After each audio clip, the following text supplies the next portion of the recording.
Nos fins dos anos 80, criou-se por trás da cortina de ferro uma amizade entre dois projetistas de videogames que iria tornar famoso um desses homens e o outro muito rico, além de transformar o Game Boy da Nintendo na máquina de maior sucesso de toda a história.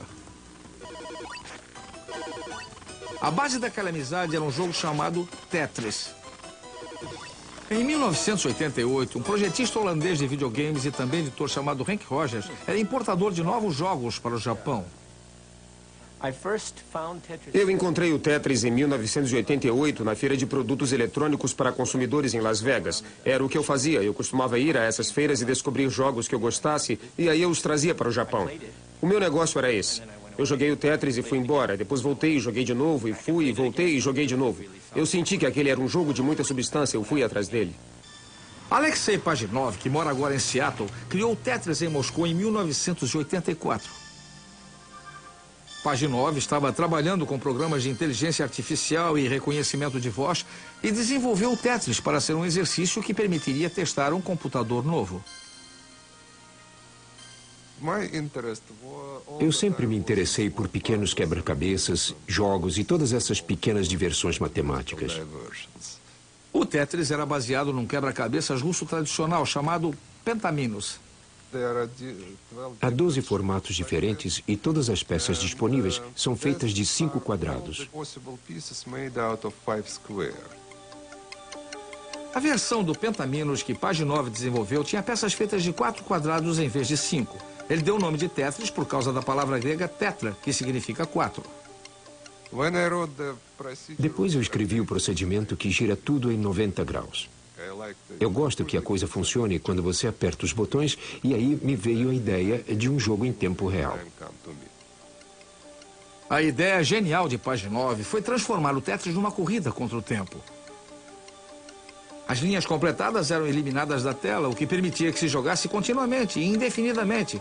Mas à medida em que as peças desciam mais e mais depressa, o desafio ficava progressivamente mais difícil. Quando o jogo acelera, a mente não consegue mais raciocinar naquela velocidade. Talvez seja o subconsciente que esteja jogando Tetris, mas está jogando mais depressa do que você consegue. É assim como um atleta que vai além de seus limites. Chamamos isso de zona. O Tetris se espalhou pelo bloco soviético até a Hungria, onde foi descoberto por Robert Stein. Stein seguiu para Moscou, onde se encontrou com Alexei Pajitnov e negociou uma licença para editar o jogo. Por alguma razão que eu desconheço, ele me deu o Tetris original. E a licença me autorizava a editar e publicar o jogo de todas as maneiras. O Tetris transformou-se na maior sensação do Ocidente desde Space Invaders. Quando o Tetris chegava ao escritório, a produtividade caía a zero. Ele acabou sendo banido. Henk Rogers lançou no Japão uma versão do jogo para o aparelho doméstico da Nintendo. Lançamos o Tetris no Natal de 88. Acabamos vendendo 3 milhões de unidades. E foi nesse momento que Henk Rogers foi autorizado a dar uma espiada no Game Boy da Nintendo. Eu disse, acho que tem o jogo perfeito para o Game Boy. Mas Rogers enfrentou uma forte concorrência do Robert Stein para conseguir garantir o direito à venda do Tetris para aparelhos manuais. Eu descobri esse produto, por que não posso vendê-lo? Peguei o primeiro avião. Sem saber, Rogers e Stein voaram para Moscou exatamente no mesmo dia. Eles ficaram no mesmo hotel, mas nunca se encontraram. A televisão não funciona, nem o rádio. Aquilo confirmava a ideia que todo mundo tinha de como eram as coisas atrás da cortina de ferro naquela época. E era assim mesmo, era meio assustador. Rogers foi para Moscou sem saber nada sobre a União Soviética e sem saber falar russo. Ele sabia que estava procurando por uma entidade chamada Elorg e mais nada.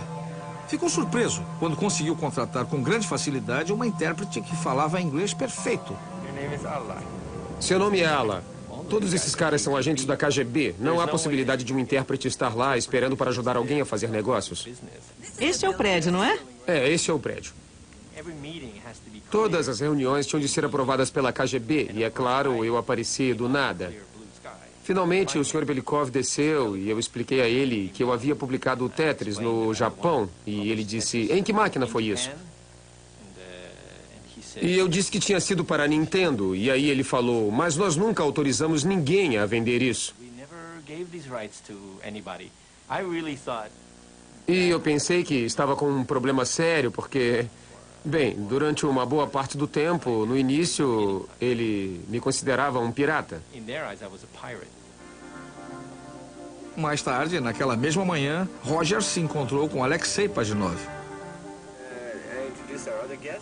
O nosso convidado era o Sr. Pajitnov, famoso em todo o mundo.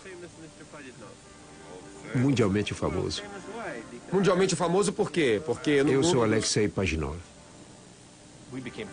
Ficamos logo amigos porque quando a gente começa a falar sobre projetos de jogos, você tem algo em comum para conversar. O inglês dele não era essas coisas, mas dava para levar. O Hank foi a primeira pessoa que realmente compreendeu e amou o jogo. Eu senti isso imediatamente.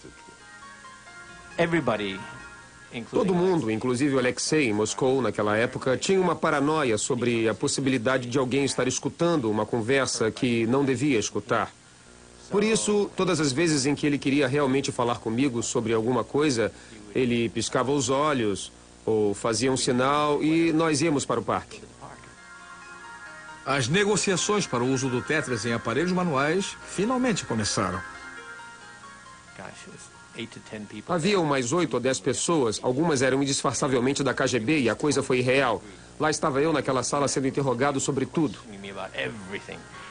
O que Rogers não sabia era que os russos estavam negociando também com Robert Stein em outra sala do mesmo prédio.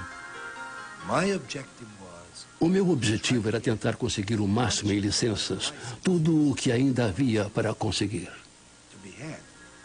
Sem que nenhum dos dois soubesse, o presidente da Associação dos Editores da Inglaterra, chamada Mirrorsoft, estava também em Moscou. Ele era Kevin Maxwell, filho do magnata de jornais Robert Maxwell. Kevin estava usando sua influência. Ele dizia, se você não fechar este negócio comigo, meu pai vai ligar para o Gorbachev e vocês vão ter de se explicar. Era assim que ele negociava. Mas Rogers tinha a simpatia do Pajitnov a seu favor e a Nintendo o havia autorizado a fazer uma boa oferta. Foram 4 dias de negociação, mas eles finalmente disseram sim. Pajitnov e Rogers celebraram no único restaurante japonês de Moscou. O negócio transformou Rogers num multimilionário. Eu fiquei com ódio dele, mas ele só fez o que qualquer empresário faria. Naquele dia eu perdi, sei lá, quantos milhões de dólares e fiquei muito irritado com isso. Quem ganhou mais foi a Nintendo. Com o Tetris incorporado ao seu novo produto, ela vendeu 32 milhões de Game Boys em todo o mundo, quase a metade deles para pessoas adultas. Pajitnov tornou-se mundialmente famoso e imigrou para os Estados Unidos. Como cidadão soviético, ele não recebeu nada pelo jogo até 1996, quando as licenças originais expiraram 12 anos após ele ter inventado o jogo. Ele e Rick Rogers são hoje sócios e vendem o Tetris para uma nova geração de jogadores numa nova geração de hardware. Com o Tetris, a indústria de videogames atingiu a maturidade e a Nintendo passou a ser, por um determinado período, a mais poderosa empresa de entretenimento do planeta. Partindo de suas origens humildes, a cultura dos videogames evoluiu a um ritmo incrível, graças à visão e à criatividade de seus grandes pioneiros. Eles sempre compreenderam como a raça humana gosta e precisa jogar. Eles abriram as portas de um maravilhoso mundo novo, no qual quem entra nunca mais sai. Versão brasileira Sincrovídeo.